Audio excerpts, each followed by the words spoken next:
નમસ્કાર મિત્રો, ધોરણ 9 વિષય સામાજિક વિજ્ઞાન, જેમાં આજે પાઠ 10ની વાત કરી. પાઠ 10મો સરકારના અંગો. તો મિત્રો, આપણે સૌ ખ્યાલ છે કે સરકારના મુખ્ય 3 અંગો છે: ધારાસભા, કારોબારી અને ન્યાયતંત્ર.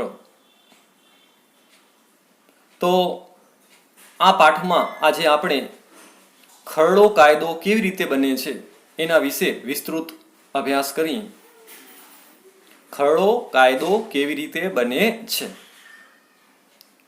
હવે મિત્રો, તમે ખ્યાલ હશે કે કોઈ પણ સરકાર હોય તે સરકાર સામાન્ય લોકો માટે, આમ લોકો માટે ઘણા બધા કાયદાઓ ઘડતી હોય છે. જેમ કે આપણી ભારત સરકાર છે, તો ભારત સરકાર પણ ભારતની પ્રજાઓ માટે ઘણા બધા કાયદાઓ ઘડે છે. હવે સ્વાભાવિક છે, કાયદાઓ કોને લાગુ પડે? આમ જનતાને લાગુ પડે. તમામ લોકોને આ કાયદાઓ લાગુ પડે છે. પણ આ કાયદો શરૂઆતમાં એક ખરડો હોય છે. ખરડામાંથી જ તે શું કરે છે? કાયદાનું સ્વરૂપ ધારણ કરે છે. તો ખરડામાંથી કાયદો કેવી રીતે બને છે એની આખી જે પ્રોસેસ છે એની આજે આપણે વિસ્તૃત ચર્ચા કરીએ. તો સૌ પ્રથમ ખરડો કાયદો કેવી રીતે બને એની અહીંયા વ્યાખ્યા લખી છે. તો કાયદા માટેની દરખાસ્ત, કાયદા માટેની દરખાસ્તને ખરડો કહેવાય છે.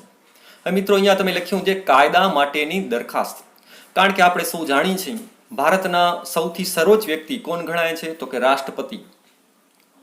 રાષ્ટ્રપતિ ભારતના પ્રથમ નાગરિક પણ છે અને ભારતના સૌથી સર્વોચ્ચ વ્યક્તિ પણ છે. કારણ કે આપણા ભારતનું સંપૂર્ણ વહીવટ રાષ્ટ્રપતિના નામે જ ચાલે છે. કારણ કે આ ખરડા ઉપર જ્યાં સુધી રાષ્ટ્રપતિ સહી ન કરે ત્યાં સુધી આ ખરડો કાયદાનું સ્વરૂપ ધારણ કરતો નથી. એટલે ખરડો છે એના ઉપર રાષ્ટ્રપતિ શું કરે? પોતાના હસ્તાક્ષર કરે, પોતાની સહી કરે. જેવી તે પોતાનું હસ્તાક્ષર કરશે, પોતાની સહી કરશે, એટલે તરત જ ખરડો તે શું બનશે? કાયદો બનશે.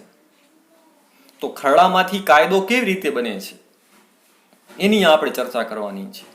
તો વ્યાખ્યા શું છે? કાયદા માટેની દરખાસ્ત. મિત્રો, અહીંયા એક શબ્દ આવે છે દરખાસ્ત. દરખાસ્ત એટલે શું? દરખાસ્ત એટલે એક વિનંતી. કોઈને આપણે દરખાસ્ત કરી તેમ એમ સમજો કે આપણે કોને વિનંતી કરીએ છીએ? રાષ્ટ્રપ્રમુખને, રાષ્ટ્રપતિને શું કરીએ છીએ? દરખાસ્ત કરીએ છીએ. એટલે કે તેને વિનંતી કરીએ છીએ કે તમે પોતાના શું કરો? તો કે આ ખરડા ઉપર તમે પોતાના હસ્તાક્ષર કરો. એટલે રાષ્ટ્રપતિ જેવા પોતાના શું કરશે? ખરડા ઉપર પોતાના હસ્તાક્ષર કરશે. એટલે ખરડો શું બનશે? તો કે કાયદાનું સ્વરૂપ ધારણ કરશે.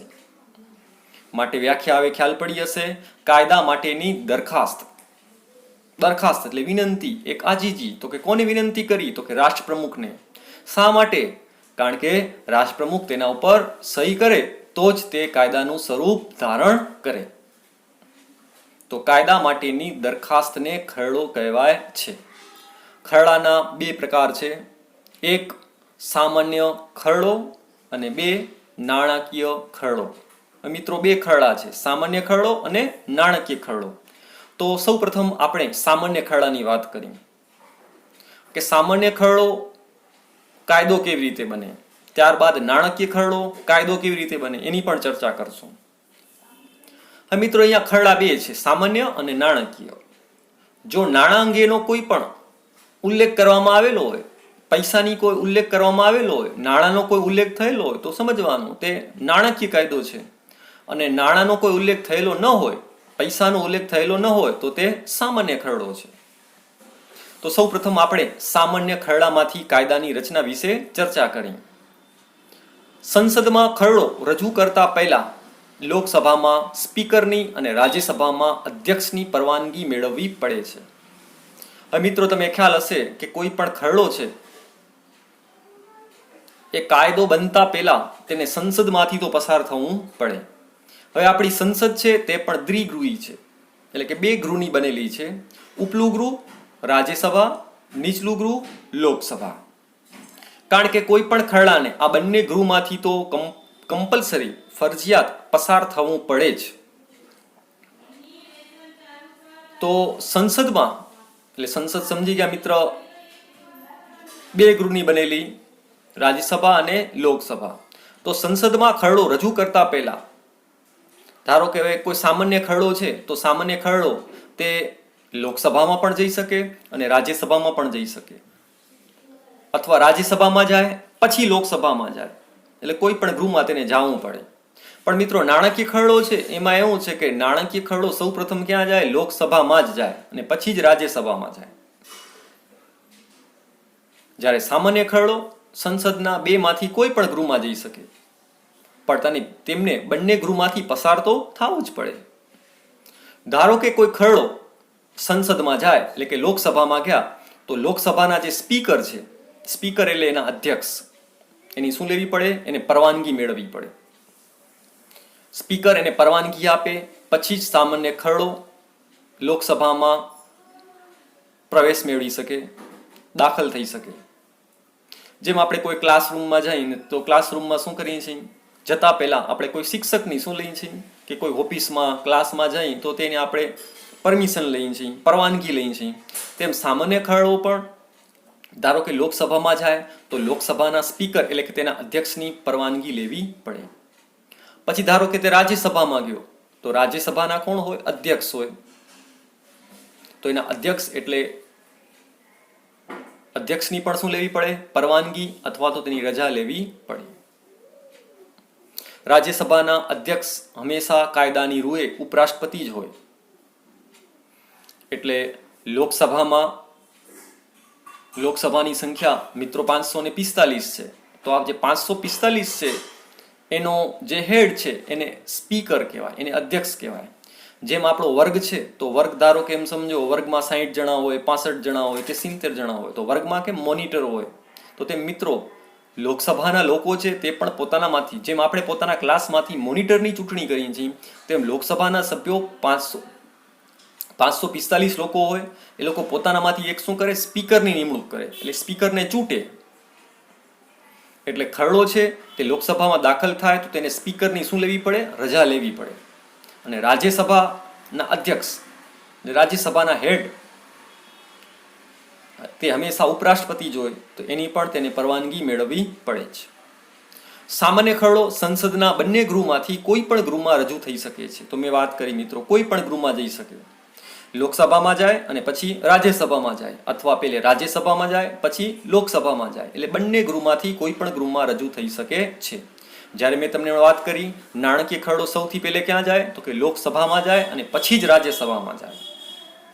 તે પ્રધાનમંડળના કોઈ પ્રધાન અથવા ગૃહના કોઈ સભ્ય દ્વારા રજૂ થઈ શકે છે. તો મિત્રો તેને સંસદમાં દાખલ કરી દે પછી એને કોણ રજૂ કરે? તો એને રજૂ કરશે પ્રધાનમંડળનો કોઈ પ્રધાન.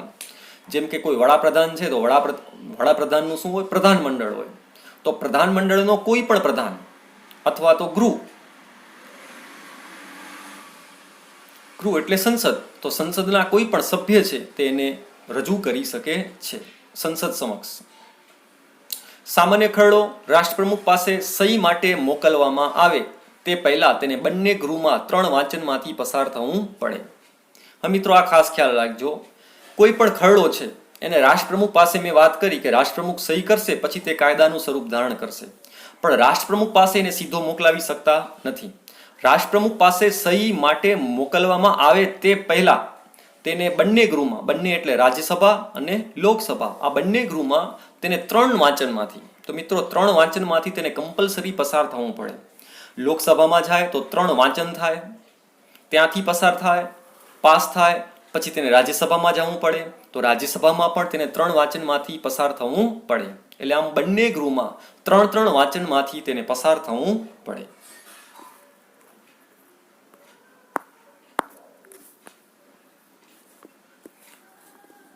તો મિત્રો આ જે આ વાંચન છે તો એની આપણે વાંચનની વાત કરી. તો મેં હમણાં વાત કરી કે 3 વાંચનમાંથી ને પસાર થવું પડે. લોકસભામાં જાય તો પણ 3 વાંચન થાય અને રાજ્યસભામાં જાય તો પણ 3 વાંચન થાય. તો હવે આ વાંચન શું છે? તો જો અહીંયા પ્રથમ વાંચન, ખરડો રજૂ કરનાર મંત્રી કે સંસદ સભ્ય ગૃહમાં ખરડાનું વાંચન કરી અને ખરડાના હેતુઓ અને બીજી મહત્વની બાબત ગૃહના ધ્યાન પર લાવે છે. મિત્રો હમણાં મેં વાત કરી ખરડો કોણ રજૂ કરશે? તો કે પ્રધાનમંડળનો કોઈ, વડાપ્રધાનના જે પ્રધાનમંડળ હોય એનો કોઈ પણ પ્રધાન અથવા સંસદ સભ્યનો કોઈ પણ સભ્ય તે દાખલ કરી શકે. તે શું કરશે? જે આ ખરડો છે એટલે કે કાયદાનું કાચું સ્વરૂપ છે એનું શું કરશે? વાંચન કરશે. જેમ મિત્રો સિમ્પલ છે કે આપણે પોતાનો વર્ગ છે તો વર્ગમાં શું કરીએ છીએ, કોઈ પણ ગુજરાતી હોય તો ગુજરાતીમાં અથવા તો કોઈ પણ વિષયમાં એક વિદ્યાર્થી વાંચે તો બધા લોકો એને શું કરે તો કે સાંભળે. એમ અહીંયા પણ એવું થાય છે કે મંત્રી કે સંસદ સભ્ય ગૃહમાં શું કરે છે? ખરડાનું વાંચન કરે. કારણ કે લોકસભાની સંખ્યા 545 અને રાજ્યસભાની સંખ્યા 250 છે, તો તે વાંચન કરશે. તો વાંચન કરીને શું જે ગૃહના બીજા લોકો છે એને અમુક બાબતો એની ધ્યાને લાવે છે. કઈ બાબત? તો કે ખરડાના હેતુ. મિત્રો ખરડાના હેતુ સમજો છો ને કે આપણા ધારો કે આપણા ભારતમાં કોઈ કાયદો એક નથી, કાયદા ઘણા બધા છે. કોઈ પણ કાયદો હોય તો દરેક કાયદાનો કાંઈ ને કાંઈ શું હોય તો કે હેતુ તો હોય જ. દરેક કાયદાનો કંઈક હેતુ હોય. કાયદો એમને ઘડાતો નથી. દરેક કાયદાની પાછળ કોઈ રીઝન હોય જ. તો કાયદાનો હેતુ શું છે એ અને કાયદાની બીજી મહત્વની કઈ કઈ બાબતો છે, આ બંને વસ્તુ જે વ્યક્તિ ખરડો વાંચશે એ શું કરશે તો કે ખરડાના હેતુ, કે આ ખરડો શા માટે ઘડવામાં આવ્યો અને એના કયા કયા મહત્વના બાબતો છે એની તે શું કરશે? બીજા સભ્યોને તે જણાવશે. વાંચીને બીજા સભ્યોને જણાવશે. ત્યાર પછી ગૃહમાં ખરડા પર શું થાય તો કે ચર્ચા થાય. હવે એને વાંચી નાખ્યું કે ભાઈ ખરડો વાંચ્યા પછી શું કરશે? ખરડાના હેતુ અથવા એની મહત્વની બાબત તે બીજા લોકોને સંભળાવશે. પછી ગૃહના બધા જે સભ્યો છે એ એકબીજા અંદરો અંદર શું કરશે? ચર્ચા વિચારણા કરશે. અને ત્યાર પછી ગૃહ ખરડાને શું કરશે? ગૃહ એટલે રાજ્યસભા કે લોકસભા, તે ખરડાને શું કરશે? મંજૂર કરે તો જ તે બીજા વાંચનમાં આવે છે. હવે આપણે એમ થાય કે જો ગૃહ ખરડાને મંજૂર ન કરે તો બીજું વાંચન ન થાય. કારણ કે તેને પહેલા વાંચનમાંથી શું થવું પડે? પાસ તો થવું જ પડે. પછી જે બીજા વાંચનમાં જાય, બીજા વાંચનમાં પણ તેને પાસ થવું જ પડે તો જ તે ત્રીજા વાંચનમાં જાય. તો મિત્રો પ્રથમ વાંચન છે, બાયચાન્સ એમાં પાસ ન થાય તો મિત્રો પાસ ના પાસ એટલે અહીંયા કઈ રીતે વાત કરું છું કે આપણે કોઈ પણ બાબત છે તો એની શું લઈએ છીએ આપણે? બહુમતી લઈએ. બહુમતી મિત્રો તમે સમજી ગયા. તેમ અહીંયા ગૃહમાં પણ કહેવાય છે જેટલા સભ્યો હોય એની બહુમતી લેવામાં આવે. કે ધારો કે 545 લોકો હાજર છે તો 545 માંથી કેટલા લોકો આ ખરડાને કાયદાનું સ્વરૂપ આપવા માંગે છે ને કેટલા આપવા માંગતા નથી? બહુમતી લેવાશે. જો બહુમતી થશે તો તે મંજૂર થયું ને બહુમતી ન થયું તો તે મંજૂર થશે નહીં. એટલે ગૃહ ખરડાને શું કરે? મંજૂર કરે તો તે બીજા વાંચનમાં આવે છે. તો મિત્રો પ્રથમ વાંચન હવે તમે ખ્યાલ પડી કે ખરડો રજૂ કરનાર મંત્રી કે સંસદ સભ્ય ગૃહમાં ખરડાનું વાંચન કરે અને ખરડાના હેતુ કે ખરડો શા માટે ઘડવામાં આવે છે એની બીજી મહત્વની બાબતો ગૃહના અન્ય સભ્યોને જણાવે છે. ત્યાર પછી ગૃહના બધા સભ્યો અંદરો અંદર શું કરશે? ચર્ચા વિચારણા કરશે અને ત્યાર પછી બહુમતીના આધારે તેને મંજૂર કરવામાં આવે છે. જો એને બહુમતી મળશે તો તે વાંચનમાંથી પ્રથમ વાંચનમાંથી પાસ થયું તો તે બીજા વાંચનમાં જશે. પણ જો પ્રથમ વાંચનમાંથી જ પાસ ન થાય તો તે બીજા વાંચનમાં જઈ શકે નહીં. તો તે કાયદો ક્યારે પણ બની શકે નહીં. ત્યારબાદ મિત્રો અહીંયા બીજું વાંચન આવશે. તો બીજું વાંચન દરમિયાન ખરડાની દરેક કલમ પર, તો ખરડાની જેટલી પણ બધી કલમ હોય દરેક કલમ પર કહેવાય છે ગૃહના સભ્યો વિસ્તૃત ઝીણવટપૂર્વક એની ચર્ચા કરે છે. આ સમયે સભ્યો તેમાં સુધારા રજૂ પણ કરી શકે છે. જો એ લોકોને એમ લાગે કે આ કોઈ કલમમાં કાંઈ સુધારા વધારા કરવા જરૂરી છે તો તેઓ સુધારા પણ કરી શકે છે. પણ મિત્રો મેં વાત કરી સુધારા એમને એમ ન થાય. સુધારા માટે પણ એની અમુક બધી પ્રોસેસ છે. એ પ્રોસેસ એને ફોલો તો કરવી પડે જ. તો દરેક કલમ પર ગૃહના સભ્યો ચર્ચા વિચારણા કરે, સભ્યો તેમાં સુધારા વધારા પણ કરી શકે છે. અને જો કોઈ મહત્વનો ખરડો હોય કે દેશ માટે, દેશની જનતા માટે કે આપણા દેશના રાષ્ટ્રીય હિત માટે મહત્વનો હોય, દેશની જનતા માટે ખૂબ મહત્વનો હોય, એટલે કે આવો મહત્વનો ખરડો હોય, અથવા તો ખરડા ઉપર ગંભીર વિચારણાની જરૂર હોય, કે ખૂબ વિચારણાની જરૂર હોય, તો વધુ વિચારણા માટે શું લખ્યું છે? તો કે ખરડાને સભ્યોની બનેલી પ્રવર સમિતિને સોંપવામાં આવે છે. તો મિત્રો એક સમિતિ હોય, પ્રવર સમિતિ. પ્રવર સમિતિ છે તે પણ મિત્રો 5-7 સભ્યોની બનેલી હોય. જો એમ લાગે કે ખરડો મહત્વનો છે, ખરડા ઉપર વધુ વિચારણાની જરૂર છે, તો વધુ વિચારણા માટે ખરડાને સંસદ સભ્યોમાંથી શું લખ્યું છે? જે તે વિષયના તજજ્ઞ અને વિશેષ જ્ઞાન ધરાવતા સભ્યોની બનેલી પ્રવર સમિતિને સોંપવામાં આવે છે. તો મિત્રો હમણાં મેં વાત કરી, કોઈ પણ કાયદો હોય તો કાયદાનો કોઈક હેતુ તો હશે જ, કાયદાનો કોઈક વિષય તો હોય જ. તો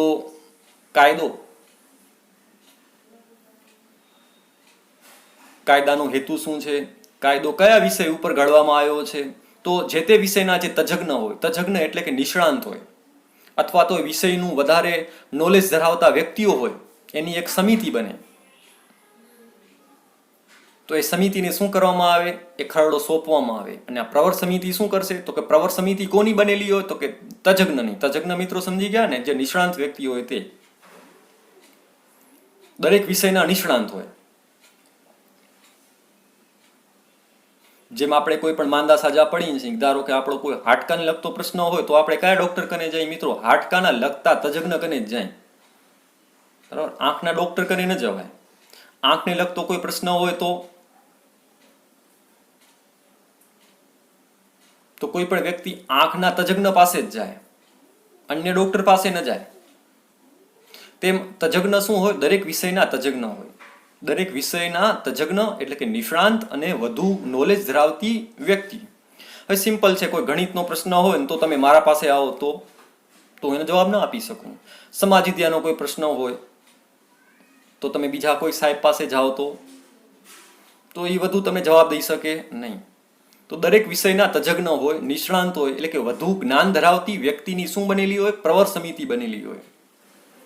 એટલે જો સંસદના સભ્યોને એવું લાગે કે ખરડો મહત્વનો છે, ખરડા ઉપર વધુ ગંભીર વિચારણાની જરૂર છે, તો તેને સંસદ સભ્યો શું કરે છે? પ્રવર સમિતિને સોંપે છે. ને પ્રવર સમિતિ જો આ ખરડાને શું કરે? પસાર કરે તો જ તે ત્રીજા વાંચનમાં જઈ શકે, નકર જઈ શકે નહીં.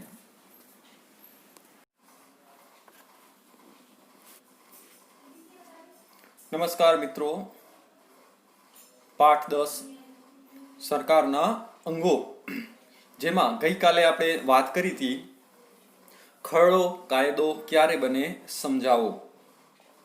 તો કાયદા માટેની દરખાસ્તને ખરડો કહેવાય છે.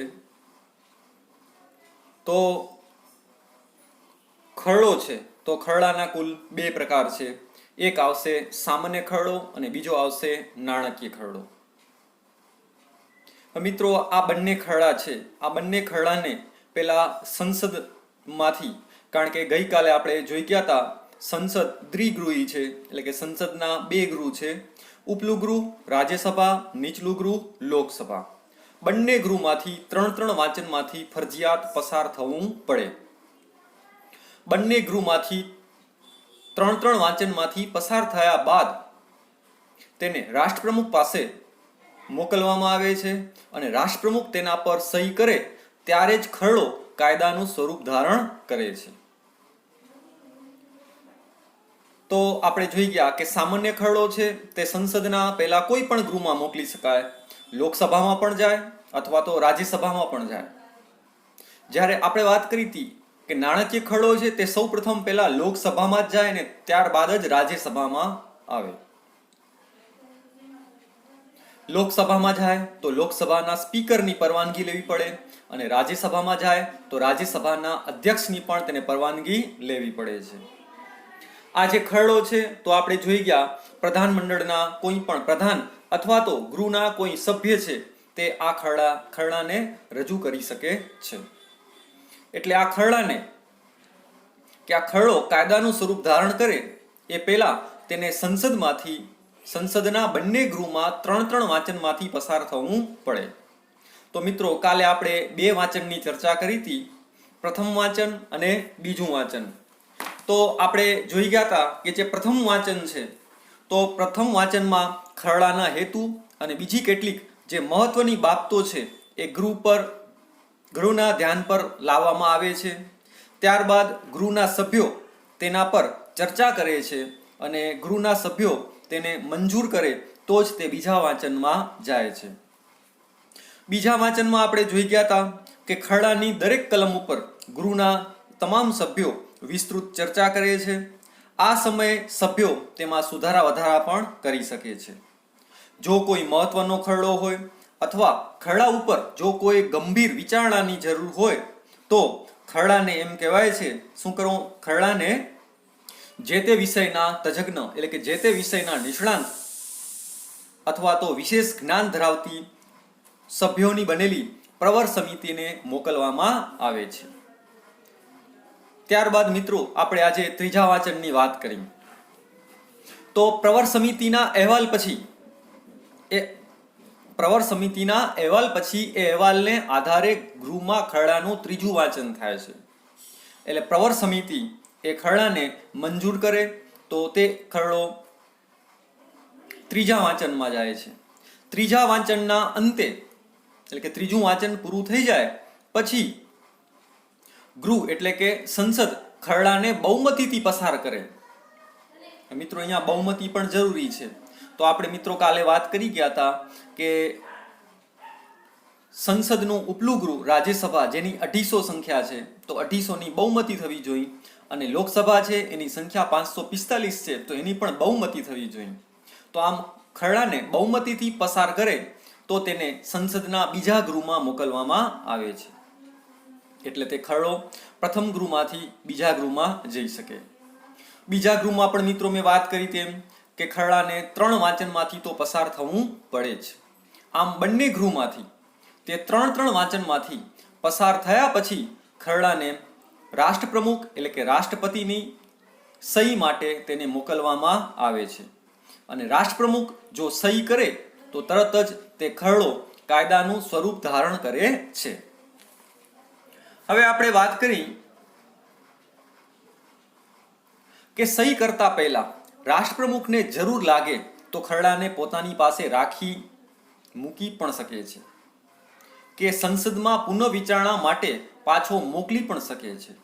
હવે મિત્રો રાષ્ટ્રપતિ જેવી સહી કરે એટલે ખરડો કહેવાય છે કાયદાનું સ્વરૂપ ધારણ કરે. પણ આપણે સૌ જાણીએ છીએ કે રાષ્ટ્રપ્રમુખ કોઈ સીધી સહી કરશે નહીં. સહી કરતા પહેલા તે શું કરે તો કે વાંચે. સ્વાભાવિક છે, આપણે પણ કોઈ જગ્યાએ સહી કરી તો એ પહેલા શું કરીએ છીએ તો આપણે ધ્યાનથી એને વાંચીએ છીએ. તેમ રાષ્ટ્રપ્રમુખ પણ એમ કહેવાય છે એ ખરડાને ધ્યાનથી વાંચી જાય.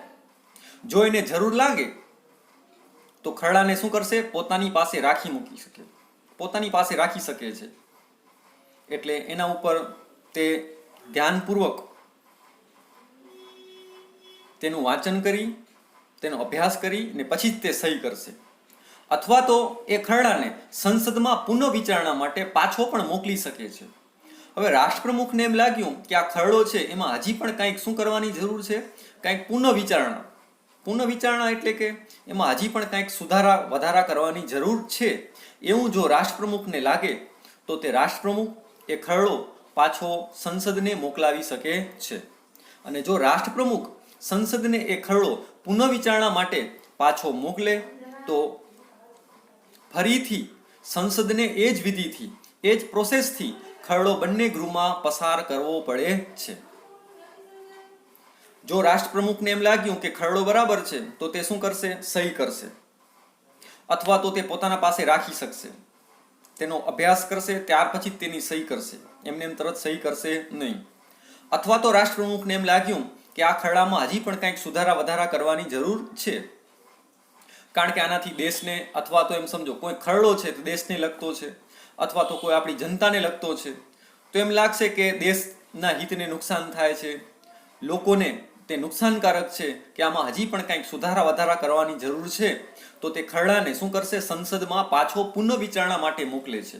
તો તો સંસદે શું કરવાનું છે તો કે પુનઃ વિચારણા માટે રાષ્ટ્રપ્રમુખે સંસદને મોકલાઈ દીધો અને પાછા બંને ગૃહમાં કહેવાય છે એ જ વિધિથી એટલે લોકસભામાં પણ તે 3 વાંચનમાંથી પસાર થશે, ત્યારબાદ રાજ્યસભામાં પણ તે 3 વાંચનમાંથી પસાર થશે.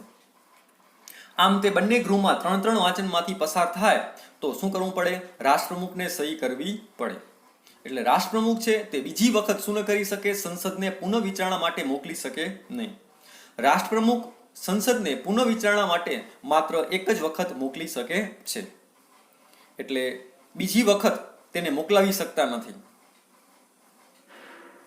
કારણ કે રાષ્ટ્રપ્રમુખ પાસે ભારતની ભલે તમામ સત્તા છે, પણ રાષ્ટ્રપ્રમુખ છે એની પણ અમુક ઔપચારિક સત્તા છે, નામની સત્તા છે. તે બીજી વખત તે ખરડાને સંસદ સમક્ષ મૂકી શકતા નથી કે મોકલાવી શકતા નથી. તેને બીજી વખત તો કહેવાય છે ફરજિયાત સહી કરવી પડે, અને રાષ્ટ્રપ્રમુખ જેવી સહી કરે એટલે તરત જ કહેવાય છે તે ખરડો કાયદાનું સ્વરૂપ ધારણ કરે છે. એટલે રાષ્ટ્રપ્રમુખ સહી કરે એટલે તે ખરડો કાયદો બને છે, અને ત્યાર પછી તેને સરકારી ગેઝેટ એટલે કે સરકારી જે નોંધપોથી હોય એ સરકારી નોંધપોથીમાં તેને પ્રસિદ્ધ કરવામાં આવે છે. તો અત્યાર સુધી એમ સમજો કે મિત્રો આઝાદીથી કરીને અત્યાર સુધી આપણા ભારતમાં જેટલા પણ બધા કાયદાઓ બન્યા છે એ તમામ કાયદાઓ છે રાષ્ટ્રપ્રમુખ સહી કરે એટલે એને સરકારી ગેઝેટમાં પ્રસિદ્ધ કરવામાં આવે. હવે મિત્રો આપણે વાત કરશું નાણાકીય ખરડાની. તો અત્યારે આપણે સામાન્ય ખરડા વિશે વાત કરી, હવે આપણે નાણાકીય ખરડાની વાત કરી. તો મેં તમે વાત કરી, આપણે કેમ ખબર પડશે કે તે નાણાકીય ખરડો છે? નાણાં એટલે પૈસા, રૂપિયા. જો તે પૈસાને લગતી એમાં ઉલ્લેખ થયેલો હોય તો સમજવાનું તે નાણાકીય ખરડો છે. તો નાણાકીય ખરડામાંથી કાયદાની રચના કેવી રીતના થાય તેનો આપણે અભ્યાસ કરીએ. તો મેં તમે વાત કરી કે નાણાકીય ખરડો છે તે પ્રથમ કોને મોકલવામાં આવે? તો સૌ પ્રથમ એમ કહેવાય છે કે નાણાકીય ખરડો સૌ પ્રથમ લોકસભામાં જ જાય અને ત્યાર પછી જ તે રાજ્યસભામાં જાય છે. પણ નાણાકીય ખરડો લોકસભામાં જાય એ પહેલા તેને રાષ્ટ્રપ્રમુખની શું લેવી પડે? પૂર્વ મંજૂરી તો લેવી પડે. એટલે રાષ્ટ્રપ્રમુખ જો એને મંજૂરી આપે તો જ નાણાકીય ખરડો તે લોકસભામાં જાય. જો રાષ્ટ્રપ્રમુખ તેને શું ના આપે? મંજૂરી ના આપે તો તે લોકસભામાં જાય નહીં. તો રાષ્ટ્રપ્રમુખની પૂર્વ મંજૂરી જરૂરી છે, ત્યારબાદ નાણાકીય ખરડો લોકસભામાં જાય છે. કોઈ પણ ખરડો નાણાકીય ખરડો છે કે કેમ તે માત્ર લોકસભાના સ્પીકર જ નક્કી કરી શકે. તો કાલે મિત્રો આપણે વાત કરી ગયા હતા લોકસભાના સ્પીકર, જેને આપણે લોકસભાના અધ્યક્ષ પણ કહીએ છીએ. તો મેં વાત કરી લોકસભાની ટોટલ કેટલી સંખ્યા છે? 545. તો આ જે બધા સભ્યો છે તે પોતાનામાંથી એક સ્પીકરની નિમણૂક કરે છે, અધ્યક્ષની નિમણૂક કરે છે. ગઈકાલે મેં તમને વાત કરી હતી તેમ કે જેમ આપણે પોતાના વર્ગમાં કે પોતાના ક્લાસમાં મોનિટરની ચૂંટણી કરી તેમ લોકસભાના સભ્યો છે તે પોતાનામાંથી સ્પીકરની નિમણૂક કરે છે. હવે તે નાણાકીય ખરડો છે કે નહીં તે માત્ર નક્કી કોણ કરે? લોકસભાના સ્પીકર જ નક્કી કરે છે. લોકસભાએ પસાર કર્યા પછી નાણાકીય ખરડાને રાજ્યસભામાં મોકલવામાં આવે છે. એટલે મિત્રો સૌથી પહેલે નાણાકીય ખરડો રાષ્ટ્રપ્રમુખની મંજૂરીથી ક્યાં જશે? લોકસભામાં જશે.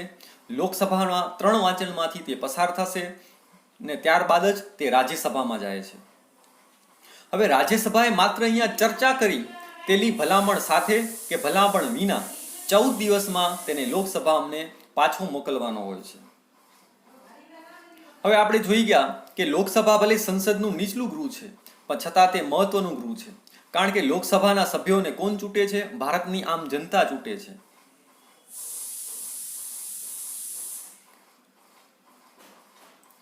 એટલે નાણાકીય ખરડાને જો લોકસભા પસાર કરે તો સમજવાનું રાજ્યસભાએ તેને શું કરવું પડે? પસાર કરવું પડે જ. એટલે રાજ્યસભાએ માત્ર શું કરવાની છે? ચર્ચા જ કરવાની છે. તે ભલામણ સાથે કે ભલામણ વિના, કે તેમાં સુધારા કરવા છે કે સુધારા નથી કરવા. 14 દિવસ એટલે રાજ્યસભાની મિત્રો મુદત 14 દિવસની છે. એટલે લોકસભા જો તેને પસાર કરે તો રાજ્યસભાએ 14 દિવસમાં માત્ર ચર્ચા કરે કે ભલામણ કરે કે ભલામણ વિના 14 દિવસમાં તેને પાછો વળી લોકસભાને પાછો મોકલવાનો હોય.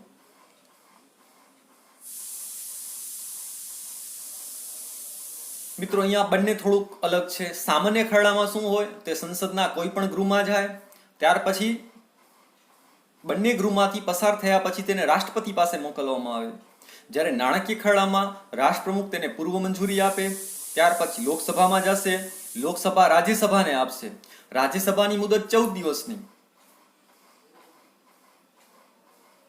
અને રાજ્યસભાએ પાછો કોને આપવાનો, લોકસભાને. અને લોકસભા કોને મોકલાવશે, તો કે રાષ્ટ્રપતિને. હવે આ મુદત દરમિયાન રાજ્યસભા નાણાકીય ખરડો લોકસભામાં પરત ન કરે તો પણ તે પસાર થયેલો ગણાય.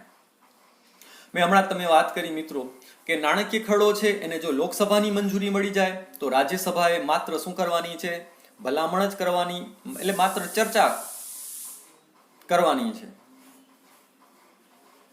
ભલામણ કરે અથવા તો ભલામણ વિના 14 દિવસમાં લોકસભાએ તે ખરડો, રાજ્યસભાએ તે ખરડો લોકસભાને 14 દિવસમાં મોકલાવવો પડે. જો આ 14 દિવસની મુદત પૂરી થઈ જાય અને જો રાજ્યસભા લોકસભાને તે ખરડો પાછો મોકલાવે નહીં તો એમ સમજો કે આ નાણાકીય ખરડો પસાર થયેલો જ ગણાય છે. અને ત્યાર પછી તે ખરડાને રાષ્ટ્રપ્રમુખની સહી માટે મોકલવામાં આવે છે અને રાષ્ટ્રપ્રમુખની સહી થતાં જ નાણાકીય ખરડો છે તે પણ કાયદો બને છે. કારણ કે રાષ્ટ્રપ્રમુખ એના ઉપર સહી જ કરી નાખે, એને પાછો ન મોકલાવી શકે. સામાન્ય ખરડાને પાછો મોકલાવે પણ નાણાકીય ખરડાને પાછો મોકલાવી શકે નહીં. શા માટે?